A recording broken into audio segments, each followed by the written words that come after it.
A bolsa e o dólar fecharam nesta sexta-feira estáveis às vésperas do segundo turno, depois de grandes perdas ao longo da semana. A moeda americana caiu 0,01%, negociada a R$ 5,30. O Ibovespa caiu 0,09%, fechando com 114.539 pontos. Essa estabilidade, claro, a gente sabe, está relacionada, de novo, desde a queda dessa semana, a uma absoluta cautela dos investidores neste momento. Mas o importante é ver com uma outra notícia que vem aqui, também relacionada à economia. O otimismo com relação à situação econômica do Brasil atingiu o maior patamar da série histórica numa pesquisa feita pelo Datafolha. De acordo com o levantamento, a situação econômica do Brasil melhorou para 34% dos eleitores. E esse é o maior patamar desde que a pergunta começou a ser feita aos entrevistados em junho de 2015. Mas aí tem um problema. Ainda que o nível de positividade sobre a economia tenha atingido um recorde dentro da pesquisa, a percepção negativa ainda é maior. 42% dos entrevistados observaram a situação do Brasil piorar. 23% dos participantes disseram que um contexto econômico continua igual. Eu jogo isso para você, Clarissa. Esse é o brasileiro que vai às urnas no domingo, um tanto pessimista com o que tem pela frente, e isso vai influenciar, a gente sabe, diretamente o voto. Falamos tanto disso durante o ano, as pessoas votando com o bolso. Eu acho que não tem dúvida para qualquer um que tenha acompanhado esse processo eleitoral de que a situação econômica, a percepção do eleitor em relação à economia está muito melhor do que poderia se imaginar no começo da campanha. Por quê? Porque foram tomadas várias medidas por parte do governo do presidente Jair Bolsonaro que contribuíram, de fato, para uma melhoria. Se essa melhoria vai se sustentar ou não num eventual novo governo, passada a eleição, aí é outra história. Mas teve injeção de recursos no bolso do eleitor. Auxílio Brasil veio aí com o valor de R$ 600, muitas promessas em relação a esse assunto. Você teve liberações de linhas de crédito, você teve auxílios, caminhoneiros, taxistas. A gente teve uma série de medidas que ficaram conhecidas aí como o tal do mega pacote de bondades do presidente Jair Bolsonaro para ganhar essa eleição. Isso impacta na percepção do eleitor. E a gente teve, de fato, uma evolução. Teve a questão da deflação, combustíveis e tal. A gente está num cenário mais favorável nesse momento. Então, o eleitor vai para a urna com uma percepção melhor do que poderia estar? Vai.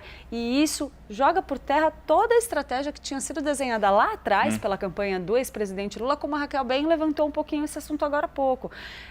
Eles imaginavam que eles iam chegar na urna dizendo, olha, o Bolsonaro arrasou o país, eles não conseguem resolver o problema, está um horror, o emprego está caindo, a inflação está subindo, essa inflação absurda. Era essa a tática que estava sendo desenhada pela campanha do ex-presidente Lula. Isso se neutralizou. Agora, o eleitor chega na urna sem poder jogar a culpa da economia no Bolsonaro. Não dá nesse momento. Nesse momento, sim, olhando o retrato do momento, essa coisa que o jornalista adora falar, não dá para colocar. Mas há um esforço grande da campanha do ex-presidente Lula para mostrar para esse eleitor que talvez a bomba estoure lá na frente. A pergunta é qual mensagem vai prevalecer, qual dos dois vai conseguir transmitir isso melhor. O programa do presidente Jair Bolsonaro hoje foi bem na linha de tentar acalmar esse eleitor e dizer arrumamos a casa, agora tudo vai ser diferente. Acho que vai aparecer muito no debate, né? Acho que os dois lados vão tentar trazer muito isso hoje à noite. O grande receio da campanha de Lula, se não ganhasse no primeiro turno, seria dar mais esse um mês de campanha para Jair Bolsonaro, para apresentar as suas fichas na economia e, quem sabe, até outras coisas que ele, como ele fez, adiantou até pagamento do Auxílio Brasil. O peso disso, Felipe, nessa reta final? Dá uma defesa para o presidente, uma condição de encarar esse debate sobre temas econômicos numa posição muito melhor. A gente analisou isso ao longo do primeiro turno, como era um receio da campanha do PT que se prolongasse. Existe o receio também do uso da máquina pública, os petistas sabem porque também usaram, né? É uma hipocrisia ficar só acusando da parte do PT, né? A gente pode mostrar dos dois que o Bolsonaro está usando a máquina pública porque é isso que eles sempre fizeram. Tem a frase da Dilma que eu lembrei aqui outro dia, que a gente faz o diabo na hora da eleição. O Bolsonaro está fazendo em boa parte, né? Teve aí a instrumentalização de vários momentos ali que foram bastante propícios para ele. Teve até decisões judiciais proibindo a disseminação de imagens do dia de 7 de setembro, quando ele explorou aquele evento também em seu benefício e da sua campanha. Antecipou aí a rodada do Auxílio Brasil para terminar pelo menos a 5 dias do terceiro turno, para ter o efeito da terceira rodada, se eu não me engano. Então, agora, tem coisas que o governo Bolsonaro não fez, por exemplo, a reforma tributária, a reforma administrativa, mas que também é complicado para o PT ficar acusando isso, porque eles também têm uma série de ressalvas em relação a reformas.